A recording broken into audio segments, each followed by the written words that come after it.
La commémoration du sauvetage de centaines de prisonniers de guerre britanniques par des pêcheurs chinois.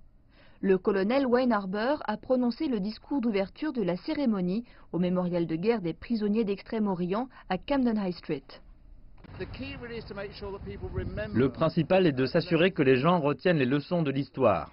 Si nous ne nous en souvenons pas, elles se reproduiront ad vitam aeternam. L'incident du Lisbonne Maru était en fait un miroir de tous les problèmes rencontrés lors de cette période de la Seconde Guerre mondiale. Le comportement des Japonais était épouvantable, mais la bravoure des pêcheurs chinois et le courage de ceux qui étaient à bord, c'est ça dont on doit se souvenir.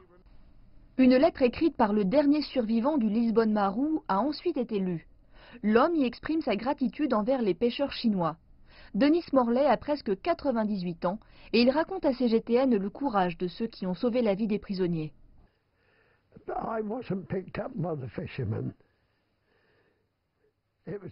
Je n'ai pas été ramassé par les pêcheurs, ce sont eux qui sont venus pour nous sauver. Les Japonais continuaient à nous canarder.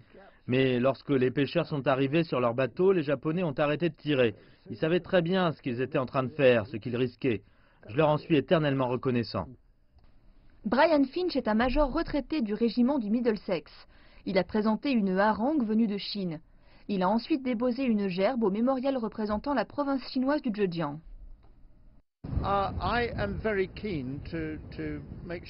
Je tiens à rendre justice à ces pêcheurs qui ont fait preuve de beaucoup de courage et qui ont sauvé tant de prisonniers de guerre, qui seraient sinon tombés aux mains des Japonais. Nous reconnaissons et nous nous souvenons de leur bravoure. Nous pensons aussi aux 828 soldats qui n'ont pas survécu et qui reposent au fond de la mer de Joshan. De nombreuses personnes se sont arrêtées dans la rue pour assister à la cérémonie lundi. Certains ont également participé à la commémoration. Parmi les invités figure Alan Jordan, le fils de l'un des survivants du Lisbonne Maru. Ses parents sont aujourd'hui décédés, mais il se dit fier que la ville de Joshan construise un mémorial permanent aux victimes de l'incident. Je suis heureux qu'un mémorial ou un musée soit construit à Joshan.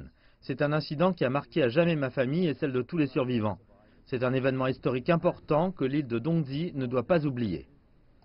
75 ans après le naufrage du Lisbonne Maru, Londres et Joshan ont commémoré l'incident le même jour. Les organisateurs des deux pays espèrent que les générations futures se souviendront à jamais des faits historiques et travailleront à la paix.